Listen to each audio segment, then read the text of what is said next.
Normal original POS machine आहे त्याला फक्त वायर कनेक्ट केलेली आहे या इनकॉग्निटो ICT सोबत. त्यामुळे डबल करण्याची गरज लागत नाही. सिंगल स्वाईपमध्ये आपल्याला कार्डचा डेटा मिळणार आहे प्लस आपल्याला पिन नंबर सुद्धा मिळणार आहे. कारण पिन आपण त्याच मशीनवर इन्सर्ट करतो त्यामुळे वेगळा पिन मिळवण्याची गरज नाही.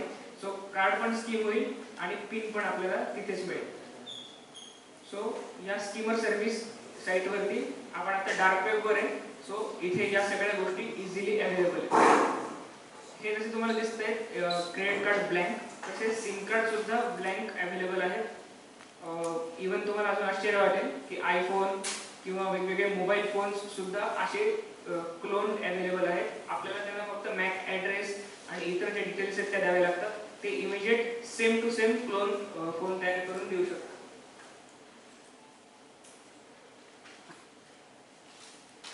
त्यानंतर वेगवेगळ्या ज्या ॲक्टिव्हिटीज असतात इंडियात चालू असतात और इंटरनॅशनल चालू असतात तर प्रत्येकाचं एक काहीतरी मीडिया नेटवर्क असतं किंवा प्रत्येक देशाचं एक स्ट्रॉंग मीडिया नेटवर्क असतं और एक स्ट्रॉंग मीडिया पब्लिकेशन हाऊस असतं. जसं इंडियामध्ये टाइम्स ऑफ इंडियाला एक स्ट्रॉंग पब्लिकेशन व्हॅल्यू आहे. तसं एक डार्क वेबवरती हे एक आहे प्रो पब्लिका किंवा ते प्रो रिपब्लिका सारखं ते प्रो पब्लिका केलं आहे त्यांनी. सो याच्यावरती बरेच प्रोपगंडा चालवले जातात. खोट्या इन्फॉर्मेशन, खऱ्या इन्फॉर्मेशन, टेररिस्ट ॲक्टिव्हिटीज किंवा विविध प्रकारच्या अफवा, खऱ्या गोष्टी, खोट्या गोष्टी आणि यावरती अशा काही गोष्टी सांगितल्या जातात की ज्या नॉर्मल पब्लिकला माहिती नाही आहेत किंवा नॉर्मल पब्लिकला माहिती करून दिल्या जातात. सो तुम्ही जर हे कधी व्हिजिट केलं तर तुम्हाला खूप शॉकिंग गोष्टी याच्यामध्ये मिळतील. कोरोनाच्या काळामध्ये याच्यावरती बऱ्याच शॉकिंग न्यूज आलेल्या होत्या की कोरोना नाहीच आहे वगैरे वगैरे किंवा मग जसं मी परवा सांगितलं होतं की काही गोष्टी आपण मॅनिप्युलेट करू शकतो की कोरोना हा कुत्रा चावल्यामुळे होतो वगैरे या टाईपमध्ये. तर त्या पद्धतीचे सुद्धा इथे मॅनिप्युलेशन्स केलेले होते. भारतातल्या बऱ्याच नेत्यांसंबंधी सुद्धा इथे बऱ्याच गोष्टी आहेत. खऱ्या कुठल्या खोट्या कोणत्या हे ज्याने त्याने ठरवायचं असतं. बट तुम्ही म्हणजे मी आता हे सांगणार नाही की कुठे आहे ते इन्फॉर्मेशन.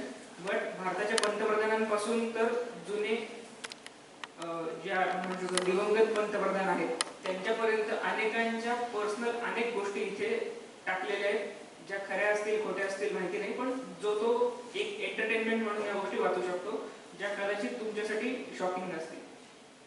सो या पद्धतीच्या बऱ्याच साईट्स अवेलेबल आहेत डार्क वेबवर. आणि सगळ्यात महत्त्वाची गोष्ट म्हणजे CIA ही जी एजन्सी आहे तिची वेबसाईट सुद्धा इथे आहे जी सेंट्रल इंटेलिजन्स एजन्सी आहे.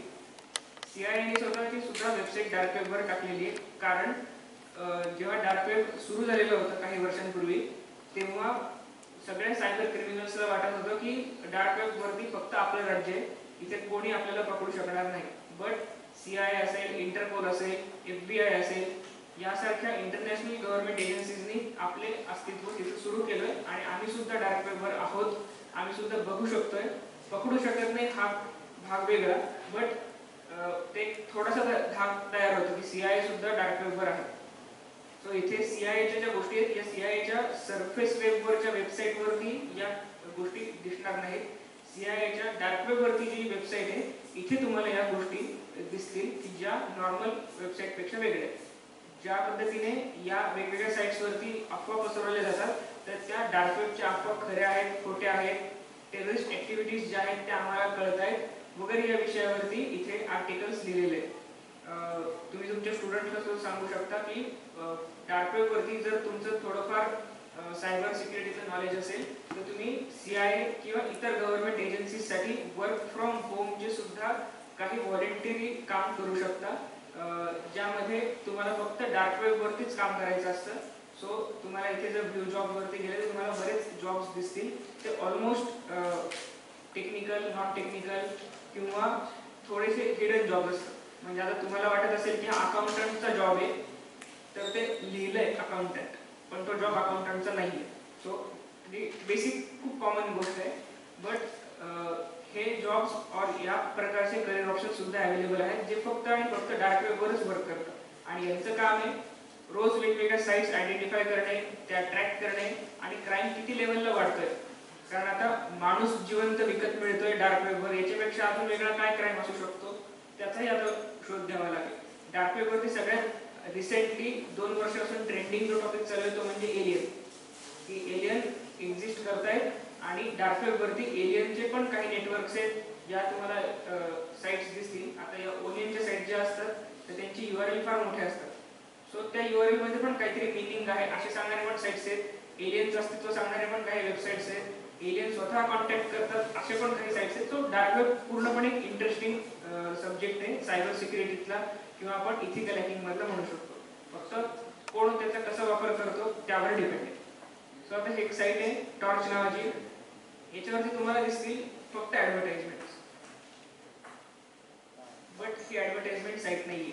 इथे सुद्धा सगळ्या ॲक्टिव्हिटीज इलिगल आहेत. आता नॉर्मली अशा वेबसाईट्स किंवा अशा ॲडव्हर्टाइजमेंट जर आपल्याला आपल्या सरफेस वेबवर दिसल्या आणि आपण त्याच्यावर क्लिक केलं तर ते ॲड असतात, कुठला तरी मालवेअर डाउनलोड होतो, आपण मल्टिपल साईटला रिडायरेक्ट होतो. बट या साईट किंवा या ॲडव्हर्टाइज जेन्युइन, कारण त्यांना तिथं खरंच त्या वस्तू विकायच्या.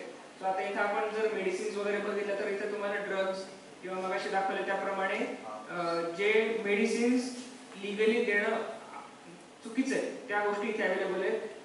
बंदुका अगदी बॉम्ब पर्यंत वगैरे RDX वगैरे सगळे इथे अवेलेबल आहे, म्हणजे सगळ्याच गोष्टी. सो इथे एक ऑप्शन तुम्हाला दिसेल कार्डचा.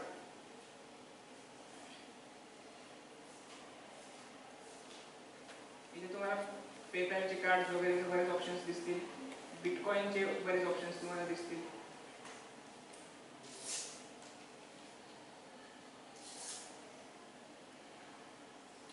जसं मी मगाशी सांगितलं की आपल्या नॉर्मल इंटरनेटला डार्क वेब खूप स्लो ऍक्सेस होतं. ओके, ही सेम वेबसाईट आहे, तुम्हाला इथे दिसेल कार्ड्स अवेलेबल आहेत. त्या दुसऱ्या साईट आपण बघितले तिकडून कार्ड स्कीम केले, कार्ड तयार करून आपण किती पैसे वापरणार त्यामुळे ते कार्ड विकले जातात. आता तुम्हाला इथे दिसेल की याच्यामध्ये $3400 इतका बॅलन्स आहे आणि ते कार्ड $109 विकत मिळते. का करत असतील ते असं? ते 3400 यूज का नाही करत? म्हणजे ते साधारण ऑलमोस्ट साधारण 1 लाख रुपयाचं ते कार्ड विकतायत. कारण हे कार्ड जे हे फक्त आणि फक्त ऑनलाईन शॉपिंग साठीच वापरता येतं. याच्यातून तुम्ही पैसे काढू शकत नाही ATM मध्ये जाऊन. हे फक्त आपण ऑनलाईन शॉपिंग साठी यूज करू शकतो. जोपर्यंत ATM मध्ये असा शोध लागत नाही की ATM नंबर म्हणजे ATM चा पिन टाका, ATM चा नंबर टाका, CVV टाका आणि मग पैसे निघतील. कारण ATM मध्ये खरोखर आपल्याला स्वाईप करावं लागतं. हे कार्ड कधी कधी स्वाईप होतात नाही होत, त्यामुळे ह्याच्यातून कॅश विड्रॉ करता येत नाही. हे फक्त ऑनलाईन ट्रान्झॅक्शनच करावे लागतात आणि एक माणूस ऑनलाईन ट्रान्झॅक्शन करून किती करणार? त्यामुळे हे कार्ड इन्स्टंट मनीसाठी विकले जातात. तर तुम्हाला आता दिसेल की विजाचे कार्ड आहेत, मास्टर कार्डचे कार्ड आहेत, पेपॅलचे कार्ड आहेत. सो इथे सगळे अवेलेबल आहेत आणि हे कोणाचे असतात, कुठून आलेले असतात? हे आपल्यातलेच कोणाचे तरी कार्ड असतात जे कधी ना कधी कुठून ना कुठून कोणी ना कोणीतरी स्कीम केलेले आहे.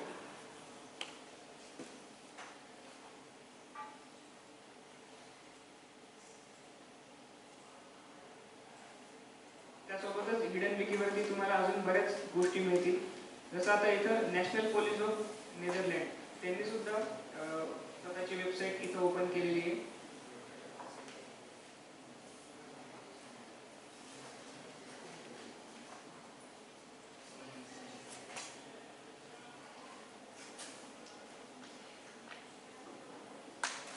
आता ही तुम्हाला नेदरलँड पोलिसांची वेबसाईट दिसेल की जिथं अरेस्टेड व्हेंडर्स जे आहेत डार्क वेबवरचे त्यांची इथे नावं टाकलेले आहेत. म्हणजे नेदरलँड पोलिसांनी डार्क वेबच्या साईट ट्रॅक करून त्यांचेच काही व्हेंडर्स जे आहेत ते अरेस्ट केले आणि त्यांचे इथे युजर नेम टाकले. यांचे रिअल नेम नाही आहेत, हे त्यांचे कंट्री नेम, जे कंट्रीचा तुम्हाला सिम्बॉल दिसेल आणि युजर नेम. सो त्यांना या पोलिसांना इथे काय दाखवायचं आहे की आम्ही पकडू शकतो हे त्यांना दाखवण्याचा उद्देश आहे. अनफॉर्च्युनेटली भारत याच्यात कुठेच नाही. लांब लांबपर्यंत याच्यात भारताची कुठलीही व्हिजिबल गव्हर्नमेंट एजन्सी नाही आहे. भारताचे बरेच एक्सपर्ट्स याच्यावरती आहेत, बट एजन्सी म्हणून इथे कोणीही नाही आहे, ना इथे काही ॲक्शन घेतली जाते. त्यानंतर जसं आपल्याकडे जीमेल आहे किंवा अजून ईमेल वेगवेगळ्या साईट्स आहेत त्या पद्धतीने टॉर ब्राउझरमध्ये सुद्धा बरेच ईमेलचे साईट्स आहेत जिथून आपण इझिली मेल करू शकतो. इथे तुम्हाला दिसेल ईमेल मेसेजिंगसाठी बरेच ऑप्शन्स आहेत. सोशल नेटवर्किंगसाठी फेसबुक सुद्धा डार्क वेबवरती सेपरेटली अवेलेबल आहे. फेसबुकच्या डार्क वेबवरून आपलं सरफेस वेबचं फेसबुक ॲक्सेस करता येतं सेम युजरनेम पासवर्डने. फक्त फरक काय आहे तर हे ॲक्सेस करणं धोकादायक आहे आणि याच्यामध्ये कुठलेही रिस्ट्रिक्शन्स दिसत नाहीत. एखाद्याचं प्रोफाईल लॉक असेल तर डार्क वेबच्या फेसबुकवरती लॉक नसतं.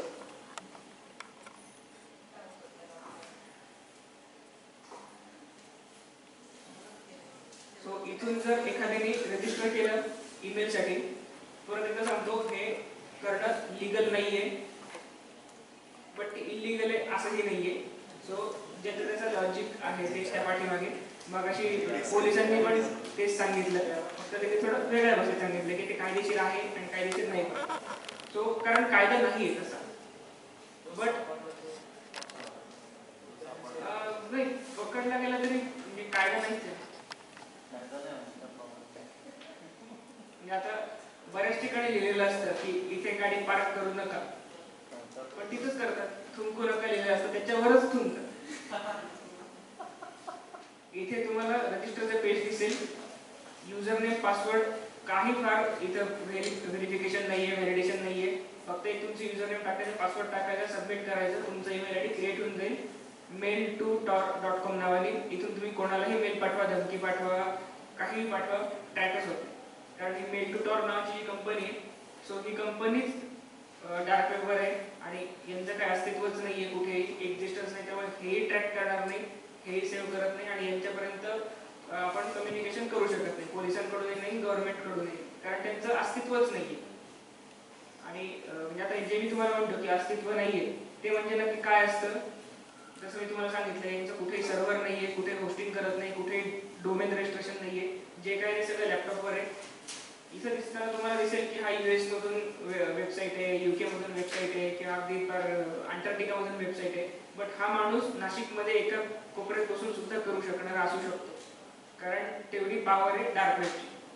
आणि जसं मी तुम्हाला काल परवा कार्बानाच्या याच्यात सांगितलं होतं की ते 17 जण होते, त्यातले 11च पकडले गेले, त्यातले 6 जण अजूनही बाहेर आहेत आणि एकावरती 13 एवढे मिलियन डॉलर्स पण अजून मार्केटमध्येच फिरत आहेत. सो ते 6 जण कोण आहेत हेही लोकांना माहिती नाहीये. ते भारतीय असू शकतात, मराठी असू शकतात, इंडियातले असू शकतात, इंडियातले नसू शकतात, पण ते पकडले गेलेले आहेत आणि कदाचित जाणार पण नाही. त्यानंतर हे विसल ब्लोईंग एक ऑप्शन आहे. बऱ्याच मीडिया एजन्सीज असतात, त्यांना शोधपत्रकारिता करायची असते. म्हणजे काहीतरी एक टॉपिक घ्यायचा आणि त्याच्यावरती बरीच बडबड करत बसायची, काहीतरी फुटेज करायचे, स्टिंग ऑपरेशन करायचे. सो विसल ब्लोअर म्हणजे काय, बऱ्याच वेळेला अशा गोष्टी असतात की ज्या नॉर्मल पब्लिकला माहिती नसतात आणि त्या लीक कराव्या लागतात. जसं तुम्ही ऐकलं असेल एक वेबसाईट आहे आपल्या सरफेस वेबवर, विकिलीक्स नावाची. विकीची साईट आहे, विकीचा एक फॉर्मॅट आहे, विकिपीडिया, विकासपीडिया, विकी मीडिया, सो अशा बऱ्याच साईट्स आहेत, त्यातली विकिलीक्स साईट. सो विकिलीक्समध्ये काय केलं जातं, वेगवेगळ्या गोष्टींविषयी, खऱ्या खोट्या जे काय असेल त्या गोष्टींविषयी त्यांचं मत मांडलं जातं किंवा काही गोष्टी लीक केल्या जातात. सो ही तशीच विसल ब्लोअर साईट आहे. याच्यावरती बऱ्याच एजन्सीज रजिस्टर असतात आणि त्यांना ते इन्फॉर्मेशन मिळतात. ओपन साईट नाहीये, रजिस्ट्रेशन करावं लागेल, त्यांना काही डोनेशन द्यावं लागेल, तेव्हाच आपल्याला या गोष्टी कळतात. म्हणजे थोडक्यात काय की इथे गॉसिप केल्या जातात पूर्ण इंटरनॅशनल गोष्टींबद्दल, ज्या खऱ्या गॉसिप असतात आणि ते विसल ब्लोअर असतात. म्हणजे वेगवेगळे स्कॅम्स होतात, वेगवेगळे काही पॉलिटिकल इश्यूज होतात, ते सगळे इथे ॲड्रेस केले जातात आणि ज्यांना इंटरेस्ट आहे ते हे बघू शकतात. इथे तुम्हाला बरेच अजून साईट्स दिसतील. इथे व्हिडिओज, मूवीज, गेम्स हा एक ऑप्शन आहे. ज्यांना वेगवेगळे मूवीज, वेब सिरीज, गेम्स याची इंटरेस्ट असतो, डार्क वेबवरती सगळ्या गोष्टी फ्रीली अवेलेबल आहे. कुठलेही नेटफ्लिक्स सबस्क्रिप्शनची गरज नाही, वूट, हॉटस्टार काही गरज नाही, सगळे अवेलेबल आहे. इलिगल परत एकदा सांगतो, बट इथे आहे कारण इथे नाहीच आहे कोणी पकडायला आणि अडवायला. मग हे आणतात कुठून, तिकडूनच डाउनलोड करतात आणि इकडे अपलोड करतात. बट तुम्ही टेलिग्राम बघितलं असेल, सगळ्यात मोठं नेटवर्क झालेलं आहे आता पायरेटेड गोष्टींसाठी. बघितलंय का तुम्ही? तुम्ही टेलिग्रामवर काहीही सर्च करा, तुम्हाला ती गोष्ट मिळते. टेलिग्रामवर ती कुठून येत असेल? या सगळ्या गोष्टी डार्क वेब वरूनच येतात. आता पहिल्यांदा पायरेटेड सीडीज मिळायच्या, थोड्या काही वर्षांपूर्वी. आता पायरेटेड मूवीज युट्यूबवर अपलोड केले जातात, ते कुठून येतात, एवढे फास्ट कसे सर्क्युलेट होतात, हे सगळं याचं रूट जे आहे ते डार्क वेब. आणि डार्क वेबच्या बद्दल आपण एवढ्या सगळ्या चर्चा करतोय, बट स्टील डार्क वेब विषयी फार लोकांना जास्त नॉलेज नाहीये, कारण त्याविषयी अवेअरनेसच नाही की डार्क वेब म्हणजे काहीतरी डेंजर आहे. बट ते बघायला काही प्रॉब्लेम नाही, ऍटलिस्ट प्रत्येकाने त्याचं नॉलेज घेतलं पाहिजे की तिथे काय अवेलेबल आहे. सो इथे तुम्हाला दिसेल बुक्स, सगळ्या प्रकारचे बुक्स, पेड फ्री जे काही बुक्स आहेत ते सगळे अवेलेबल आहेत. असे काही बुक्स आहेत की जे मार्केटमध्ये मिळायला बंदी, ते सुद्धा बुक्स इथे फ्रीली अवेलेबल आहेत. प्लस इथे तुम्हाला दिसेल ड्रग्ज आहेत, सगळ्या प्रकारचे, जसं आपण मगाशी बघितल्या साईट्स ओपन नाही करायला पाहिजे. सो ड्रग्सच्या सगळ्या प्रकारचे साईट्स इथे लिंक आहे. त्यानंतर ॲडल्ट कॉन्टेंट बरेच अवेलेबल आहे. प्लस नॉन इंग्लिश मटेरियल पण आहे. जसं आपण मगाशी बघितलं हिडन सर्व्हिसेस आहे. सो इथे हिडन सर्व्हिसेस पण आहे. जसं आपण मगाशी डिस्कस केलं की 9/11 चॅटिंगच्या वेळेला त्यांनी हिडन मेसेजिंग केलेलं होतं जीमेलमधून. तसेच इथं काही सर्व्हर्स आहेत. तुम्हाला झॅम्प माहिती असेल, XAMPP, हे तसंच आहे, फक्त याच्यात अपाचे नाहीये, XMPP आहे. सो यांचा एक सर्व्हर आहे डार्क वेबवरच, त्यामधून या सगळ्या चॅटिंग केलं जातं. म्हणजे तुम्ही कधी कधी न्यूजमध्ये ऐकलं असेल की वेगवेगळ्या सेलिब्रिटीजच्या जेव्हा केस चालू असतात इंडियामध्ये, तेव्हा सगळ्यात जास्त चॅटिंग डार्क वेबवर केलं जातं. बेटिंग असेल, काही खऱ्या खोट्या गोष्टी असतील, म्हणजे अगदी दीपिका पादुकोणच्या ड्रगच्या अरेस्ट वेळेला किंवा अगदी शाहरुख खानच्या मुलाच्या अरेस्टच्या वेळेला सुद्धा इथे सगळ्या गोष्टी लीक होत होत्या वेळेच्या आधीच. आणि अगदी खूप जास्त रिसेंट इन्सिडेंट सांगायचं झाला तर महाराष्ट्राचं सरकार जेव्हा पडत होतं तेव्हा सुद्धा इथेच ऍक्टिव्हिटीज चालू होत्या. बट थोडं मराठी माणसं कमी पडतात, त्यामुळे मराठी मीडियामध्ये या गोष्टी आल्याच नाही आणि तेव्हा त्या दाखवल्या गेल्या, कारण बऱ्याच गोष्टी थोड्या मॅनिप्युलेटेड होत्या. सो इथे चॅट सर्व्हिसेस सुद्धा आहेत. फाईल शेअरिंग आहे, जिथे आपल्याला गुगल ड्राईव्हला काहीतरी लिमिट असते किंवा पे करावं लागतं. सो इथे कुठल्या फाईल शेअरिंगची लिमिट नाही, कोणी कोणाला काही फाईल शेअर करू शकतं. इथे मालवेअर क्रिएट करायचा, व्हायरस क्रिएट करायचा आणि एखाद्याला पाठवून द्यायचा, तो क्लिक करेल, त्याचा पीसी जाईल. सो इथे बऱ्याच गोष्टी इझिली अवेलेबल आहेत आणि ही लिस्ट न संपणारी. सो इथे जर कोणाला खरंच इंटरेस्ट असेल तर ते टॉर ब्राउझर डाउनलोड करू शकतात आणि पाहिजे तेवढ्या इथे साईट्स आहेत. फक्त धोका कधी आहे, जर आपण याच्यात काही डाउनलोड केलं, काही परचेस केलं किंवा काही इलिगल ऍक्टिव्हिटीज केल्या. आपण नॉर्मल सर्फिंग इथं इझिली करू शकतो. आणि हे जे पेज आहे हिडन विकी, इथे तुम्हाला बऱ्याच नवीन नवीन गोष्टी रोज मार्केटमध्ये आलेल्या दिसतील. म्हणजे इव्हन जर इंटरनॅशनली काही मोठा इश्यू झाला, एखादा, जर तुम्ही रिसेंटली ऐकलं असेल, एक देशामध्ये त्यांच्या एका मोठ्या नेत्याला गोळी घातली गेली. सो बऱ्याच लोकांचं असं म्हणणं आहे की ते पूर्ण प्लॅनिंग डार्क वेब वरती ऑलरेडी केलं गेलेलं होतं आणि बऱ्याच लोकांनी तो इन्सिडेंट लाईव्ह बघितलेला आहे. बऱ्याच मोठे इंटरनॅशनल इन्सिडेंट जे ते डार्क वेब वरती लाईव्ह स्ट्रीम केले गेलेले आहेत आणि अजूनही होतात. बट त्या साईट्स ज्या आहेत त्या फक्त डोनेशन करणाऱ्यांनाच माहिती असतात, और जे त्यांच्या नेटवर्कमध्ये त्यांनाच माहिती असतात. बट आपण फाइंड आउट केलं तर आपल्याला ते सापडू शकतो. ऑल इन ऑल ओव्हरऑल जे काय आहे ते धोकादायक आहे, त्यामुळे थोडंसं आपण आपली स्वतःची काळजी घेऊनच या गोष्टी करायच्या असतात. हो, डार्क वेब वरती फक्त टॉर ब्राउझरच यूज होतं, दुसरं कुठले ब्राउझर चालत नाही. डार्क वेब वरती स्वतःची वेबसाईट बनवायची असेल, तुम्हाला नॉर्मल HTML PHP चं थोडंफार नॉलेज असेल तर तुम्ही डार्क वेब वरती स्वतःची वेबसाईट सुरू करू शकता. पीसी चालू केला की वेबसाईट ऑन होईल, पीसी बंद केला की वेबसाईट बंद. तिथे तुम्हाला कोणी ट्रॅक करणार नाही. तुम्ही काही करा, काही विका, काही टाका, कोणीच ट्रॅक करू शकत नाही.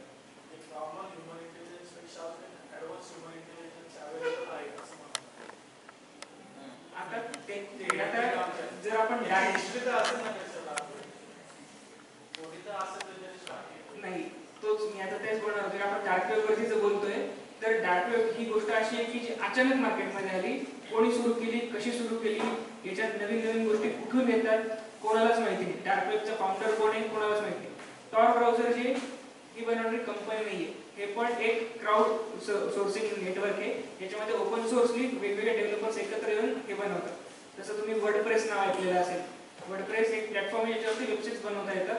सो त्याची पण मालकी कोणाकडे नाही, ते ओपन सोर्स प्लॅटफॉर्म. जसं विकिपीडिया ओपन सोर्स आहे, त्याच पद्धतीने टॉर ब्राउझर सुद्धा ओपन सोर्स आहे. अचानक हे शोध कोण लावतंय, हे कुठून मार्केटमध्ये येत आहे, डार्क वेबवरच जर तुम्ही या गोष्टी जर सर्च केलं तर सगळीकडे एकच उत्तर येतं, रिसेंटली एलियन. कोणी शोध लावला एलियन, कोणी हे केलं एलियन. खरं खोटे माहिती नाही, बट ज्या सस्पिशियस वेनी या गोष्टी अचानक मार्केटमध्ये येत आहेत, कोणी शोध न लावता, कदाचित त्या गोष्टी असूही शकतात, खऱ्या नसूही शकतात. बट सध्या जर डार्क वेबवरती एलियन चर्चेत आहे वेगवेगळ्या कारणांमुळे. कदाचित ते तुम्ही सर्च केलं तुम्हाला कळेल की, कारण ते असं लाईव्ह सांगायची गोष्ट नाहीये, कदाचित ते न्यूजमध्ये पण येऊ शकते, पण बराच मोठा काहीतरी इन्सिडेंट घडणार आहे जगात आणि ती चर्चा सध्या डार्क वेबवर चालू आहे. या चर्चा जर शोधायच्या असतील तर इथे डिस्कशन नावाचं ऑप्शन आहे, ज्याच्यावरती त्या बघता येतात. प्लस मगाशी जे आपण सर्च इंजिन बघितलं होतं, जसं आपण गुगलवरती न्यूज टाकतो तसं डार्क वेबच्या सर्च इंजिनवर न्यूज टाकलं तर रिसेंटली काय चालू आहे डार्क वेबवर ते कळतं. म्हणजे बरेच इलिगल गोष्टी आहेत आणि ज्याच्यामध्ये आपल्या तुमच्या माझ्यासारख्यांना त्या गोष्टी कळाल्या तरी आपण काही करू शकत नाही, की त्याच्यापेक्षा मोठी अजून दुःखाची गोष्ट आहे.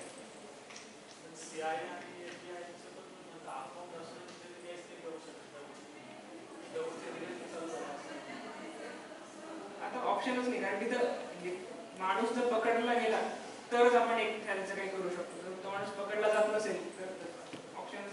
म्हणजे आता कार्बानिक सारखा एवढा मोठा ग्रुप आहे की जे ऍक्च्युली जसं म्हणू शकतो की आपण सगळ्या एजन्सीजसाठी चॅलेंज आहे आणि सायबर सिक्युरिटी मधल्यांसाठी ते इन्स्पिरेशन आहे की एवढे 17 लोक एकावरती मोजता येणार नाही, एवढे $1 मिलियन घेऊन गायब होतात. त्यातले फक्त 11 लोक पकडले जातात, 6 लोक गायब आहेत, पैशांचा कट, आणि तरी कोणी पकडू शकत नाही. याचा अर्थ किती मोठं नेटवर्क आहे. आणि आपण मात्र नेहमी जेव्हा सायबर अवेअरनेस वरती चर्चा करतो, आणि आता हे फॉरेन्सिक्सचं लेक्चर म्हणून आपण डीप मध्ये बोलतो, तर नॉर्मली सायबरच्या ज्या चर्चा असतात, OTP शेअर करू नका, लिंकवर क्लिक करू नका, पण ऍक्च्युली सायबर सिक्युरिटी जे आहे ते हे, आणि हे कोणी शिकवत नाही.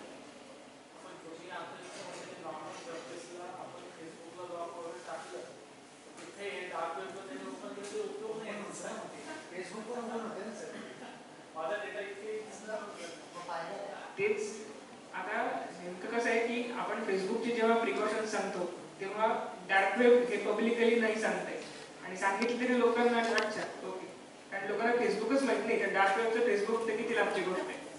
म्हणजे अजूनही बरेच लोक आहेत की ज्यांना मी आतापर्यंत अशा सेमिनारमध्ये टॉर ब्राउझर सांगितलेलं आहे, इथून बाहेर जाईपर्यंत ते टॉरचं स्पेलिंग विसरून जातं. तीनच अक्षर आहेत फक्त. ते काय सांगितलं तर कॉर्न काही जे काही नंतर काही आठवत पण नाही. सो डार्क वेब मधून आपण बाहेर येऊ परत सरफेस वरती, कारण डार्क वेबचा इतका मोठा डीप सब्जेक्ट आहे की त्याच्यात आपण जेवढं खाली जाऊ तेवढं तुम्हाला इंटरेस्ट वाटेल, आणि तो इतका इंटरेस्ट वाटेल की तुम्ही तुमचं करंट प्रोफेशन सोडून आपण याच्यातच जाऊ असं तुम्हाला एक किंचित शंका येऊ शकते. सो परत सरफेस वरती येऊ. सो सरफेस वरती एक फॉरेन्सिक बेसिक टूल आहे USB व्ह्यू नावाचं.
डार्क वेब वरती परत हे 2-3 टॉपिक झाले की परत चर्चा करू, कारण मला माहिती आहे खूप इंटरेस्टिंग येतो. ओके, सो USB व्ह्यू एक सिंपल सॉफ्टवेअर आहे, फ्रीली अवेलेबल आहे, फक्त 50 KB सॉफ्टवेअर आहे.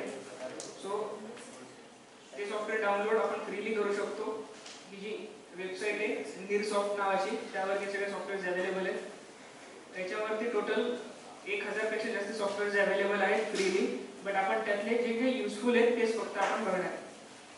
सो हे USB व्ह्यू सॉफ्टवेअर ओपन केल्यावर जर अँटीव्हायरस और कुठल्या डिफेंडरनी वॉर्निंग दिली नाही तर तुम्हाला इथे दिसेल.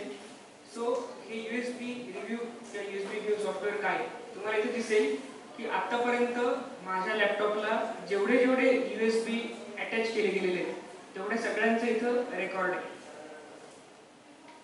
मग तो मोबाईल असेल, USB ऑडिओ सपोर्ट असेल, और कुठला पेन ड्राईव्ह असेल, और काही कार्ड रीडर असेल, USB ड्राईव्ह असेल, ब्लूटूथ वायरलेस हेडफोन असेल, और वायरलेस माऊस असेल, वायरलेस माऊस डोंगल असेल, एनिथिंग, या सगळ्या गोष्टी इथे रेकॉर्ड राहतात. आणि या रेकॉर्ड का राहतात? सपोज इथे तुम्हाला दिसेल टायमिंग आहे.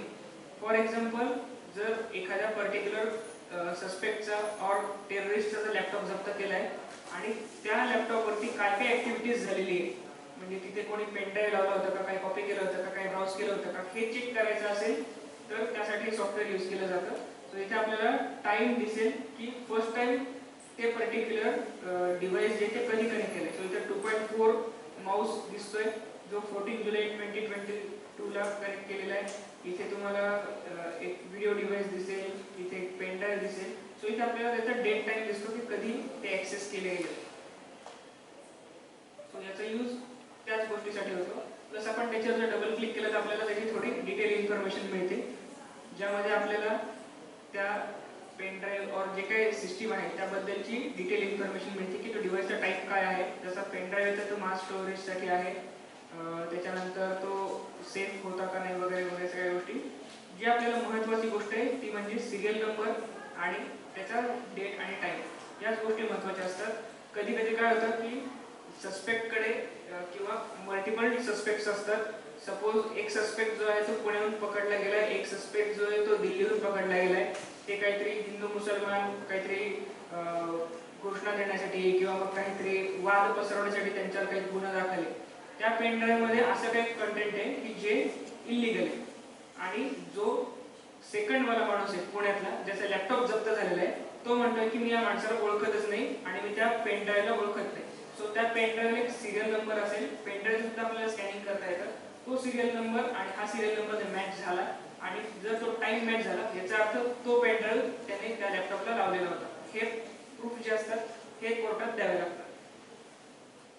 सो इथे बाकी इतर बऱ्याच डिटेल गोष्टी आहेत, सो ते इथे तुम्हाला दिसतील. बट आपल्याला मेन जे आहे ते म्हणजे सिरियल नंबर आणि त्याचा डेट आणि टाइम. सो हे खूप इझिली आणि फ्रीली अवेलेबल सॉफ्टवेअर आहे.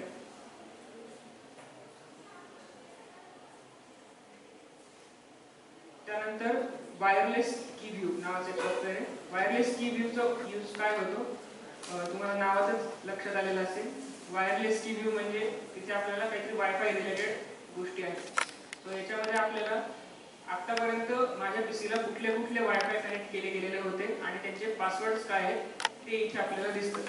सेम फॉरेन्सिकसाठी हे टूल काय यूज होतं, कारण कल्प्रिटचा एखादा लॅपटॉप, पीसी, मॉनिटर, सीपीयू जे काही जमा केलेलं असेल त्याच्यामध्ये आपल्याला कळलं पाहिजे काय ऍक्टिव्हिटी झाली, जी कुठल्या नेटवर्कला कनेक्टेड तो होता.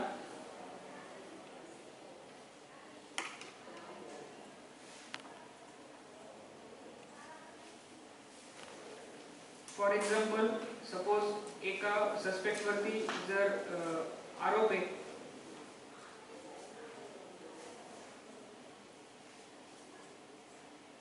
आपण सस्पेक्ट झाला,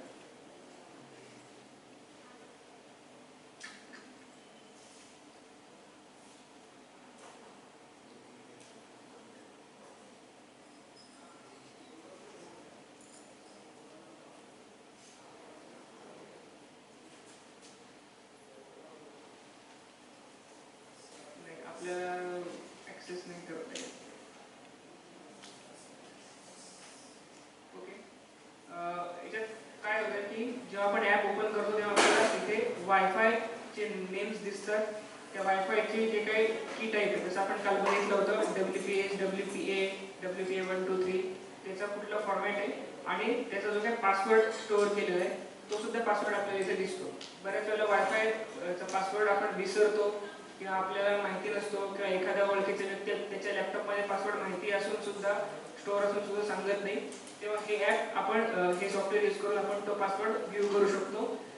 सपोज समजा एखादा टेररिस्ट आहे और एखादा सस्पेक्ट आहे, जर तो समजा उत्तर प्रदेशमधून पकडला गेलाय आणि पुण्यात बॉम्ब ब्लास्ट झाला होता जर्मन बेकरीच्या तिथे. तिथल्या जेव्हा सस्पेक्टचा लॅपटॉप जप्त केला गेला तेव्हा प्रूफ कोणाकडेच नव्हतं. ना तो सीसीटीव्ही दिसलेला होता, ना तो कुठल्याही प्रकारची ऍक्टिव्हिटी संशयास्पद दिसलेला होता, ना कोणी आय विटनेस होता. त्याची एकच चूक काय झाली, तो जर्मन बेकरीच्या जवळच्या एका सायबर कॅफे और कॉफी शॉपच्या वायफायला कनेक्ट झालेला होता आणि त्याच्या लॅपटॉपमध्ये ते दिसलेलं होतं की हा पुण्यातल्या एका कॉफी शॉपच्या वायफायला कनेक्ट होता with date time and password. So हे प्रूफ सुद्धा असतात छोटे छोटे जे अशा पद्धतीने कलेक्ट होऊ शकतात. आणि हे सगळे फ्रीली अवेलेबल सॉफ्टवेअर्स आहेत. त्यामुळे मी परत सांगतो की याच्यामध्ये कोणीही खूप जास्त चांगल्या पद्धतीने करिअर करू शकतो और पार्ट टाइम पण याच्यामध्ये करता येण्यासारख्या गोष्टी. जर तुमचं काही घरी पासवर्ड वगैरे विसरला असेल तर तुम्ही ते सॉफ्टवेअर टाकून पासवर्ड बघू शकता किंवा एक गंमत म्हणून टाकून बघू शकता की आतापर्यंत आपण किती वायफायला कनेक्ट केलेले होते. त्यानंतर नेक्स्ट जे आहे ते वेब ब्राउझर पासवर्ड. बऱ्याच वेळेला वेगवेगळ्या वेब ब्राउझरवरती पासवर्ड सेव्ह केलेले असतात. म्हणजे तुम्ही बघितलं असेल की जेव्हा आपण एखादा साईटला लॉग इन करतो, फेसबुक असेल, जीमेल असेल, तर तिथे तो विचारतो की सेव्ह पासवर्ड. सो आपण तिथे सेव्ह वरती क्लिक करून तो पासवर्ड इझिली आपल्या ईजसाठी सेव्ह करतो की ज्यामुळे आपण विसरलो तरी लक्षात राहील. सो ते पासवर्ड जे ते इथून या पद्धतीने आपल्याला डाउनलोड करता येतो और बघता येतो.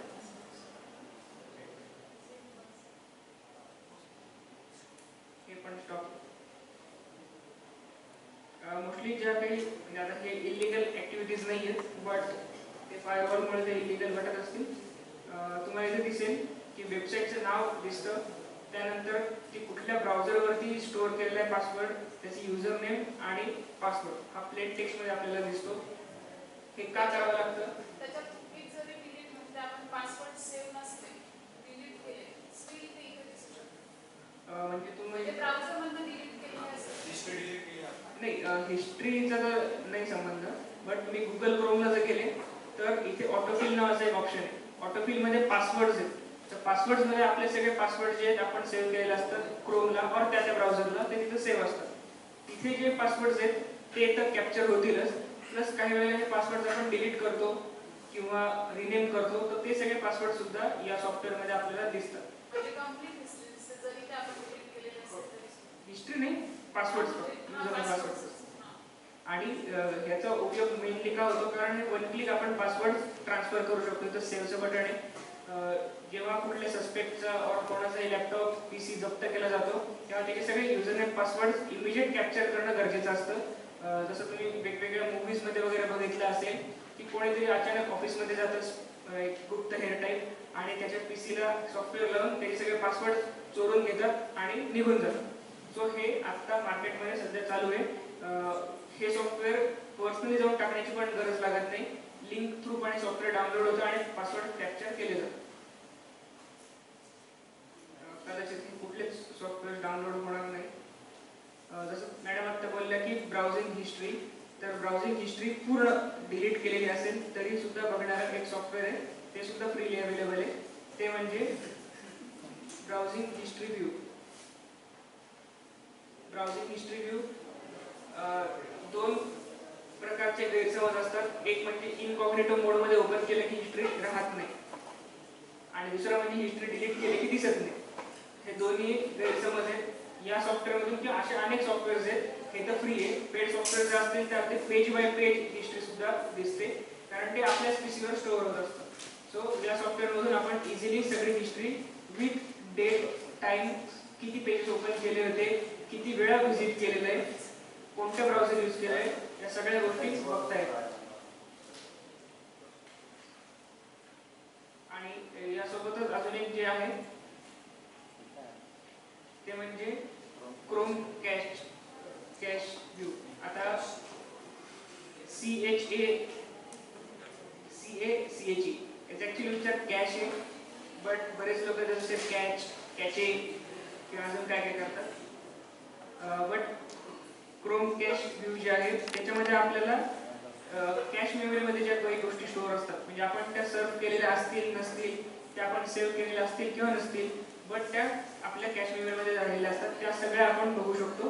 कॅश मेमरीमध्ये ब्राउझिंग हिस्ट्री दिसतेच, प्लस आपण त्या प्रॉपर इमेजेस और व्हिडिओ सुद्धा बघू शकतो. इथे तुम्हाला दिसेल की कुठले त्यांनी GIF बघितली और कुठली इमेज बघितली ती सुद्धा इथे कॅशमध्ये स्टोअर होते.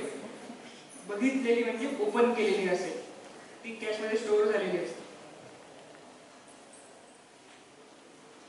सो तुम्हाला अजून कुठले सॉफ्टवेअर्स याच्यात घरी ट्राय करून बघायचे असतील तर ते सुद्धा तुम्हाला इथे अवेलेबल आहे.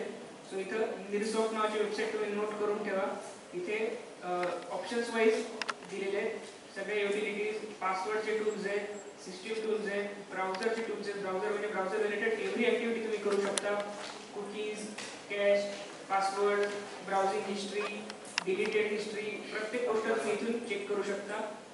काही प्रोग्रामिंग टूल्स आहेत, काही फॉरेन्सिक टूल्स आहेत, काही नेटवर्क टूल्स आहेत. जसं वायरशार्क तुम्हाला माहिती आहे नेटवर्क मॉनिटरिंगसाठी यूज होतं, त्या पद्धतीने बरेच टूल्स आहेत की जे नेटवर्क मॉनिटर करतात, प्लस कॅप्चर पण करतात, चेंजेस पण करता येतात.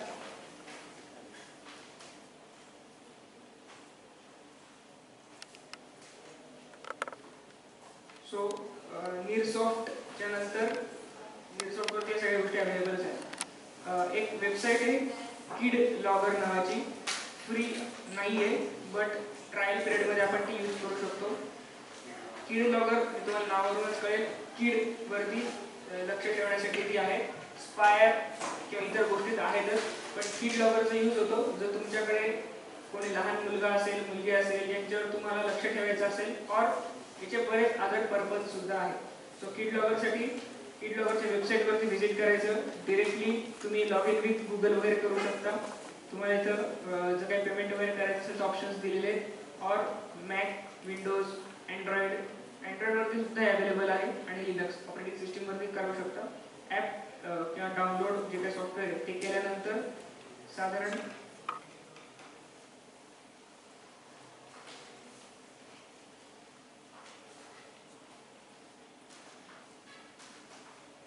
या पद्धतीने ते सॉफ्टवेअर ओपन होईल. हे सॉफ्टवेअर ओपन झाल्यानंतर तुम्ही कुठल्याही गोष्टीची इझिली मॉनिटरिंग करू शकता. सो इथे युजरचं नाव और सिस्टीमचं नाव चूज करायचे आणि स्टार्ट मॉनिटरिंगवर क्लिक करायचं. सो इथे दिसेल किड लॉगर ॲक्टिव्हेटेड सक्सेसफुली. हे कुठेही टास्क मॅनेजरमध्ये दिसणार नाही. किड लॉगर एखाद्याच्या लॅपटॉपमध्ये, पीसीमध्ये, मोबाईलमध्ये ॲक्टिव्हेट करून जर आपण सोडून दिलं, आता मी ज्या काही ॲक्टिव्हिटीज करेन त्या सगळ्या स्टोअर होणार आहेत. सो इथं व्ह्यू करंट लॉग नावाचं ऑप्शन आहे. सो इथं लॉग्स दिसतील. तर आता आपण काय करू की एक ब्राउझर ओपन केले. सो मी इथे काहीतरी सर्च केलं. सो इथे मी सर्च करेल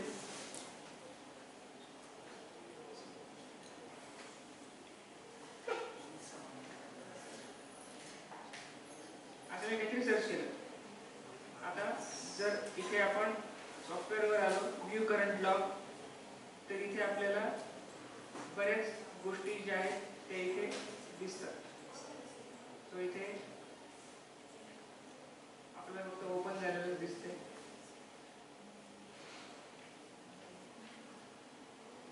सो इथं दिसतंय की मी डेस्कटॉपवर गेलो, किड लॉगर ओपन केलं होतं, नंतर क्रोम ओपन केलेलं होतं.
सो माझं अकाउंट पेड नाही आहे, मला इथे कनेक्ट करावं लागेल. जेव्हा मी इथे कनेक्ट करेन तेव्हा माझे की स्ट्रोक्स आणि बाकीचे सर्चेस जे आहेत ते पण दिसतील. आता सध्या फक्त माझे सॉफ्टवेअर मी काय ओपन करतोय ते दिसतंय. जेव्हा आपण एक पेड अकाउंट ओपन करतो तेव्हा आपल्याला इथे स्क्रीन कॅप्चर सुद्धा करता येतो. म्हणजे एनीडेस्क किंवा टीम व्ह्यूवर यासारखे कुठलेही ॲप्लिकेशन सेपरेट वापरण्याची गरज लागत नाही. आपण डायरेक्टली त्याचं स्क्रीन पूर्ण कॅप्चर करू शकतो इझिली. तर इथे आता सध्या माझे फक्त जे ॲप्स ओपन करतोय ते फक्त इथे रन होताना दिसतंय. सो हे स्टॉप लॉग इन करू आणि त्याच्यावर ते मॉनिटरिंग कंटिन्यू होत आहे. ओके, तुमच्याकडे जर आता वायफाय और नेट चालू असेल तर हे ॲप आहे, इथं उपयोग करू नका कारण कॉलेजचा पासवर्ड ऑलरेडी लिहिलेलाच आहे. बट जेव्हा कधी तुम्हाला कोणी पासवर्ड देत नसेल और तुम्हाला कोणाचा पासवर्ड कनेक्ट करायचा असेल, पासवर्ड दिसत नाही हे मात्र याच्यात आहे, बट तुम्ही वायफायला कनेक्ट होता. सो एक फ्री सॉफ्टवेअर आहे जे प्ले स्टोअरवर अवेलेबल आहे. WPS टेस्टर और WPA टेस्टर. सो हे फक्त अँड्रॉइडवरती अवेलेबल आहे. आयफोनवरती पेड सॉफ्टवेअर अवेलेबल आहे. तुम्ही जे टाकून बघितलं तुमच्या लक्षात येईल. सॉफ्टवेअर टाकल्यावर तुम्हाला असा एक इंटरफेस दिसेल. तुमच्या एरियामध्ये आजूबाजूला जे काही वायफाय नेटवर्क्स आहेत ते दिसतात. कुठल्याही वायफायवरती तुम्ही क्लिक करून त्याला ब्रूट फोर्स अटॅकने लॉग इन करून बघू शकता. दोन प्रकारे हे लॉग इन करता येतं. एक म्हणजे ब्रूट फोर्सने वेगवेगळे कॉम्बिनेशन ट्राय करून तो अटॅक करतो आणि वायफाय कनेक्ट होऊन जातं.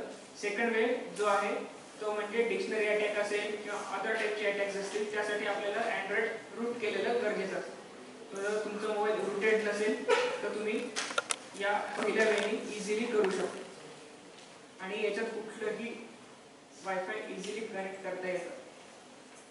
या सॉफ्टवेअरचं नाव टेस्टर असं दिसेल तुम्हाला, कारण ते लिगली कुठेही असं म्हणत नाही की तुम्ही वायफाय हॅक करा. हे तुमचं स्वतःचं वायफाय कोणी हॅक करू शकेल का हे टेस्ट करणारं सॉफ्टवेअर, बट त्याचा उपयोग या सेकंडमध्ये केला जातो. तसेच बरेच अजून ॲप अवेलेबल आहेत, बट ते कितपत वर्क करतात माहिती नाही. बट हे जे आहे हे बरेच रेप्युटेड आहेत आणि तुम्हाला असं दिसेल किती लोक ते वापरतात. 10 करोडपेक्षा जास्त लोक ते यूज करतात. त्यानंतर आपला थोडा लास्ट आणि थोडा महत्त्वाचा टॉपिक आहे तो म्हणजे इमेजचा मेटा डेटा. फॉरेन्सिकचा हा खूप बेसिक टॉपिक आहे. मेटा डेटा म्हणजे डेटा अबाउट डेटा, खूप कॉमन कन्सेप्ट आहे. डेटा आपला काय आहे, इथं इमेज डेटा आहे, ऑडिओ डेटा आहे, व्हिडिओ डेटा आहे, GIF आहे, काही त्या डेटाबद्दलचा मला अजून डेटा हवा असेल तर तो मेटा डेटा अवेलेबल आहे फ्रीली. कोणत्याही वेबसाईटवरती किंवा कुठल्याही सॉफ्टवेअरवरती पे करण्याची गरज लागत नाही. सो इथे जर तुम्ही टाकलं इमेज मेटा डेटा तर एक एक्सिप डेटा असतो. प्रत्येक सॉफ्टवेअरमध्ये किंवा प्रत्येक कुठलीही जी गोष्ट असेल त्या प्रत्येक गोष्टीला एक एक्सिप डेटा असतो, प्रत्येक इमेजला एक डेटा असतो. सो तो डेटा आपण इथे चेक करू शकतो. आता फॉर एक्झाम्पल तुम्ही एखादा फोटो क्लिक केला, मी परत उदाहरण टेररिस्टच का देतोय कारण हे सगळे टूल्स ॲक्च्युली यूज केले जातात आणि वेगवेगळे जेव्हा संशयित पकडले जातात. आपण फक्त न्यूजमध्ये बघतो की इथून काय तर मुजाहिद्दीन कुठली तरी संघटना त्याचा पकडला, इकडून इसिसचा पकडला, भिवंडीतून हा पकडला, मालेगावून तो पकडला. पण हे लोक इतके इझिली पकडले कसे जातात, त्यांच्या विरोधात प्रूफ कुठे मिळतात तर सगळे प्रूफ असतात या टाईपमध्ये. त्या पर्टिक्युलर व्यक्तीने समजा फॉर एक्झाम्पल तुम्ही कोणीही जर गोव्यात जाऊन गोव्याच्या बीचवरती फोटो काढला आणि जर तिथे टाकलं आय एम इन ऑस्ट्रेलिया तर कसं काय करणार आहे, पाणी सगळं सेमच आहे. बट तो फोटो जर तुम्ही डाउनलोड केला आणि त्याचा मेटा डेटा चेक केला तर तिथे तुम्हाला लोकेशन दिसेल, कुठल्या कॅमेऱ्याने फोटो काढलाय, कुठल्या मोबाईलने काढलाय, किती वाजता काढलाय, कुठल्या लोकेशनला काढलाय. काही काही लोक जुने फोटोज नवीन म्हणून टाकतात. एकदाच कुठेतरी फिरायला गेलेले असतात आणि दरवर्षी तेच फोटो टाकतात. एकदाच कधीतरी अब्रॉड फॉरेनला वगैरे जातात, दरवर्षी तेच आय एम अगेन ॲट काय ते अमेरिका आणि US कुठल्या कुठल्या म्हणतात. बट ते सुद्धा डेटा आपल्याला एक्झॅक्ट कळू शकतो. फक्त त्याचं एकच जे काय ते कंडिशन आहे तो म्हणजे ओरिजिनल फॉर्मॅटमध्ये आपल्याकडे तो डेटा जो आहे तो पाहिजे तर आपण त्याचा exact Meta data find out करू शकतो.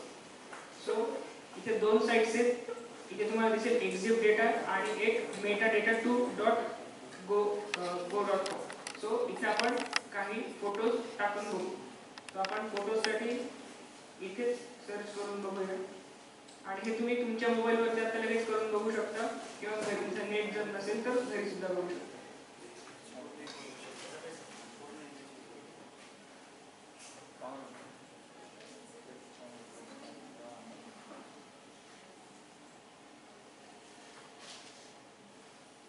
आता आपण इथून जे डाउनलोड करतोय ते आपण एक टेस्ट म्हणून डाउनलोड करू. काही काही जे इमेजेस आहेत त्या फोटोशॉप केलेले असतात किंवा आर्टिफिशियली बनवलेले असतात. सो त्यामुळे त्यांचा एक्झॅक्ट डेटा मिळत नाही. बट तुमचे जर स्वतःचे फोटोज असतील, कॅमेराने क्लिक केलेले असतील तर ते इझिली मिळू शकते.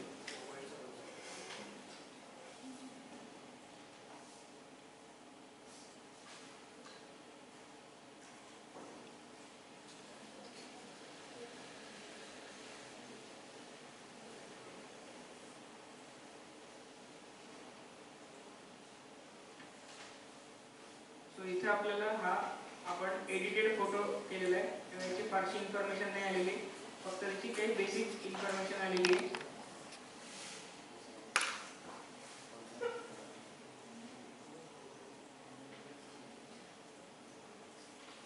आणि तुम्हाला इथे दिसेल इथे आपण जो फोटो अपलोड केलेला होता तो या नावाने आणि तो एक्झिट डेटावरती आता स्टोअर आहे.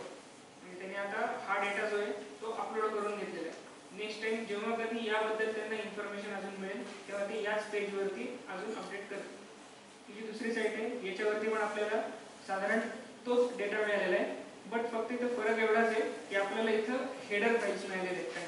तर आता या हेडर फाईल्सचा काय यूज होतो मेटा डेटामध्ये. फॉर एक्झाम्पल इथं एका मुलीचा फोटो आहे. त्या मुलीचा फोटो एडिट केलेला आहे. एडिट इन द सेन्स चेहरावरचा वेगळा आहे, बॉडी वेगळ्याच कुठल्या तरी ऍक्ट्रेसची और फॉर्म ऍक्ट्रेसची टाकलेली आहे. सो जो त्या मुलीचा ओरिजिनल फोटो आहे त्या ओरिजिनल फोटोचा जर मेटा डेटा चेक केला तर त्याचा रॉ हेडर हा वेगळा असेल आणि एडिट केलेल्या फोटोचा रॉ हेडरचा डेटा जो आहे तो वेगळा असेल. हा जर डेटा सेम असेल तर आपण म्हणू शकतो की तो फोटो करेक्ट आहे किंवा खरा आहे. जर तो डेटा चेंज असेल एका बीटनी सुद्धा तर आपण सांगू शकतो की तो डेटा एडिटेड आहे. आपण बऱ्याच वेळेला म्हणतो की कानून अंधा आहे. आपल्याला दिसत असतं की तो फोटो एडिटेड आहे, बट जोपर्यंत आपण ते कोर्टात प्रूव्ह करत नाही टेक्निकली या खरंच एडिटेड आहे तोपर्यंत कोर्टात ते प्रूव्ह होत नाही. सो या पद्धतीने आपल्याला ते प्रूव्ह करावं लागतं की तो एडिटेड आहे. सो आपण अजून दुसरा कुठला फोटो याच्यात टाकून बघू ज्यामुळे आपल्याला थोडे अजून डिटेल्स मिळतील.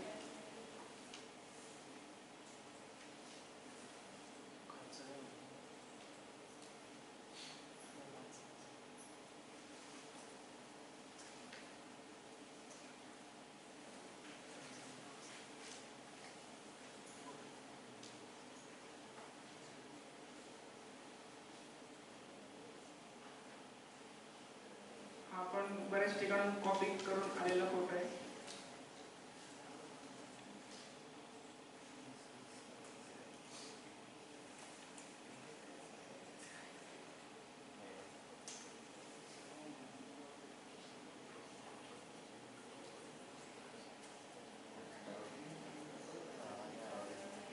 मी हे असेच नाव का सर्च करतो कारण या नावानेच मोस्टली सगळ्या गोष्टी मी आतापर्यंत बघत आलेलो आहे.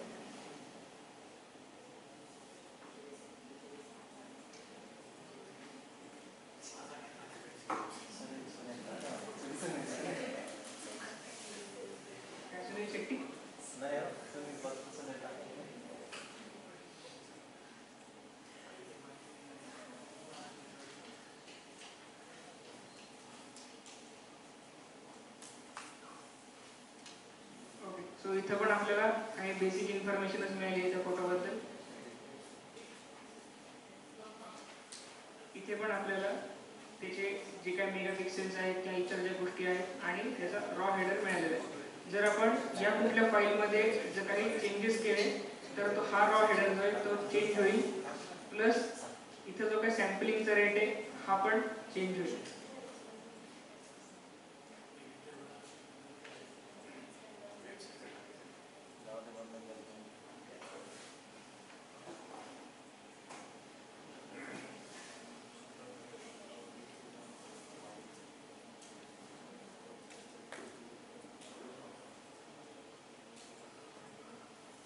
तशीच म्हणजे हीच वेबसाईट आहे, बट याच्यावरती आपण व्हिडिओ मेटा डेटा पण चेक करू शकतो. बऱ्याच वेळेला तुम्ही बघितलं असेल की एकमेकांचे व्हिडिओ फुटेजेस यूज केले जातात. हे मोस्टली होतं फोटोग्राफी बिझनेसमध्ये. स्टॉक फुटेजेस काढलेले असतात, लग्नाचे वेगवेगळे ड्रोन शॉट्स काढलेले असतात, पुराचे फोटो. आता रिसेंटली झाले की पुराचे फोटो एकच माणूस काढतो, सगळे लोक तेच यूज करतात. बऱ्याच वेळेला काही काही चांगले सिनेमॅटिक शूट केलेले असतात आणि ते एकमेकांना पास न करता सुद्धा कुठेतरी व्हायरल होतात, युट्यूबवरून कॉपी करतात. तो ते सुद्धा आपण इथून चेक करू शकतो. फक्त तिथे रॉ डेटा चेक करायचे. या अशा बऱ्याच कंप्लेंट्स ऍक्च्युली कोर्टात जातात की त्याने माझं फुटेज यूज केलंय आणि तो म्हणतो की माझं ओरिजिनलच आहे. त्यामुळे हे चेक करण्यासाठी या टूलचाच उपयोग केला जातो. म्हणजे तुम्ही फक्त इमॅजिन करा की 2 जण आले, हा पण फोटोग्राफर आहे, दुसरा पण फोटोग्राफर आहे, दोघांकडे पण ड्रोन आहे आणि व्हिडिओ एकच आहे. दोघेही क्लेम करतायत की तो मी शूट केलाय. तर कोर्टासमोर खूप मोठा प्रश्न आहे की ते कसं फाइंड आउट करायचं. सो हेडर रॉ डेटावरून आपण ते इझिली फाइंड आउट करू शकतो. ज्याच्याकडे मेन बॅकअप असेल त्याचाच हेडर रॉ डेटा जो आहे तो मॅच होणार आहे. जर त्यांनी कुठून डाउनलोड केलेला असेल तर तो रॉ जो काही डेटा आहे तो चेंज होईल. सो या पद्धतीने आपण बऱ्याच गोष्टी ज्या आहेत त्या बेसिक त्या करू शकतो. सो तुम्ही हे साईट तुम्हाला मल्टिपल साईट्स मिळतील, फक्त हे टाकलं जाईल आणि तुम्ही ते चेक करू शकता. सो आपला तर हा लास्ट टॉपिक होता. जर कोणाला काही डाऊट असेल तर तुम्ही विचारू शकता. आणि आय होप तुम्हाला 2 दिवस हे बोर झालं नसेल, आवडलं असेल. कारण मला जेवढ्या गोष्टी सिम्प्लिफाय करून सांगण्याला आवडतं, त्यामुळे मी ते अजून जास्ती त्यात ॲडव्हान्स सांगतो. कोणाला काही डाऊट असेल तर खरंच विचारू शकता. आत्ताच नाही, जेव्हा कधीही भविष्यात जर काही डाऊट असेल, काही अडचण असेल तर तुम्ही कॉन्टॅक्ट करू शकता. जर तुम्हाला काही याच्यामध्ये कोर्स करायचा असेल, जेन्युइन कोर्स करायचा असेल, फेकवाला नाही, कारण बरेच कोर्सेस जे ते यूट्यूबवरून स्वतः बघून येतात, दुसऱ्या दिवशी येऊन शिकवतात, तसेवाले नाही. सो जर कोणाला करायची इच्छा असेल तर माझे नंबर्स दिलेले, कॉलेज रोडला माझं ऑफिस आहे, तिथं सुद्धा तुम्ही व्हिजिट करू शकता. आणि कोणाला काही डाऊट असेल तर विचारा.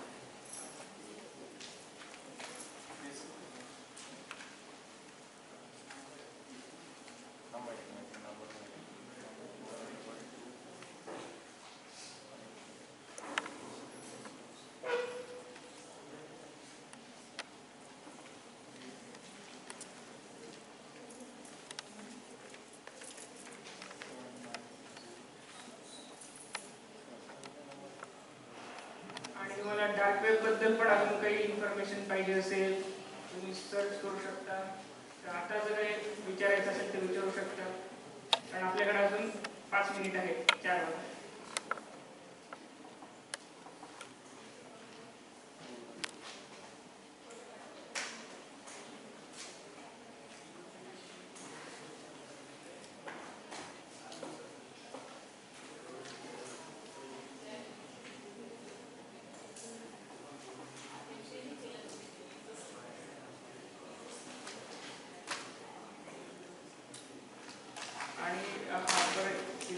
मला ऐकू आलं आहे का माहिती नाही, बट मला क्लिक झाले की जर तुम्हाला बघायचं असेल सरफेस वेबवर की आपले क्रेडिट कार्ड कसे विकले जातात, तर ते सरफेस वेबवर सुद्धा अवेलेबल आहे.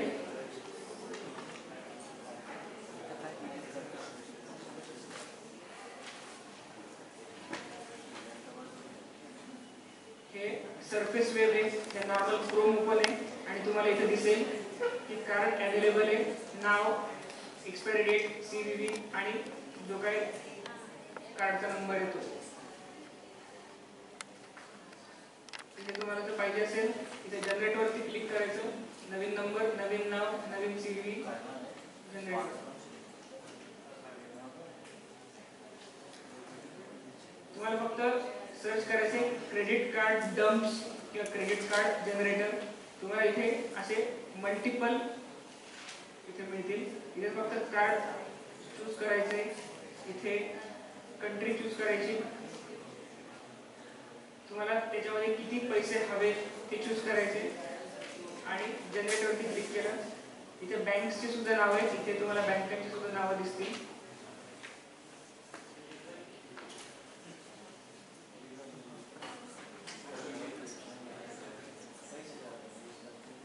इथे तुम्हाला नाव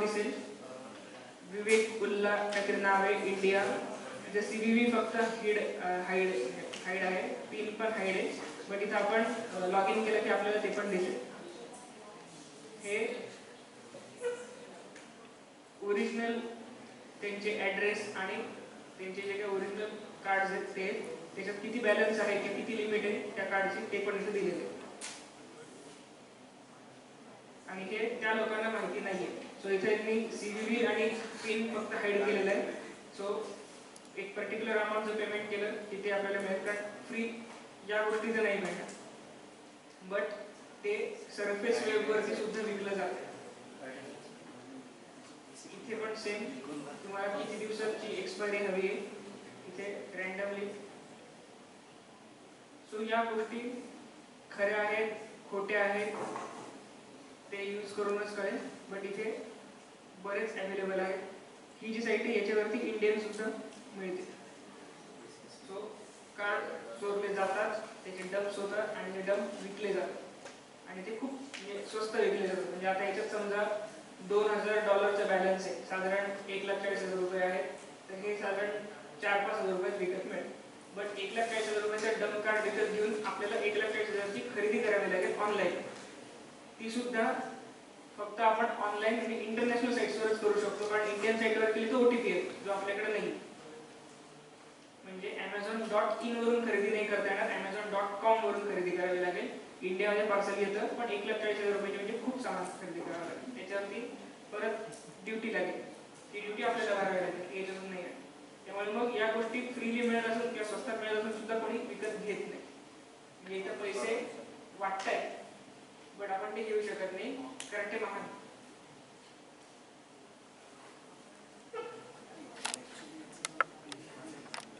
कोणाला काही डाऊट आहे अजून?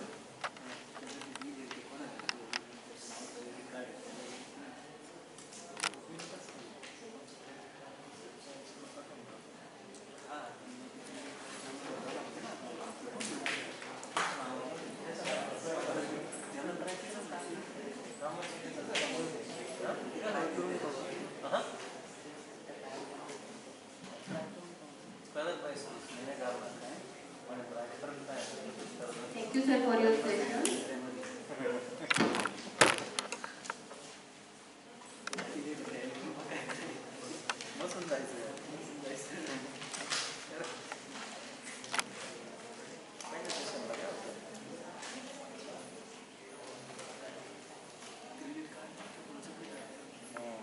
आता सर येत आहेत आणि आपण वेट करतोच आहे, तर मी Amazon.com पण ओपन करून दाखवलं, कारण मी फक्त बोलतो आणि कदाचित ते क्लिअर व्हावं म्हणून मी परत एकदा माझा प्रयत्न आहे की Amazon.in हा वेगळा पार्ट आहे, इंडियन साईट आहे, म्हणजे इंडियन Amazon आहे ते, आणि Amazon.com ही US चा Amazon आहे, ज्याच्यावरती आपण कुठल्याही करन्सीमध्ये पेमेंट करू शकतो, बिटकॉइन मधून पण पेमेंट करू शकतो. आणि इथे आपल्याला आपल्या इंडियामध्ये त्याची डिलिव्हरी अवेलेबल आहे. प्राइजेस जे आहेत त्या तुम्हाला इथे खूप स्वस्त अवेलेबल आहेत.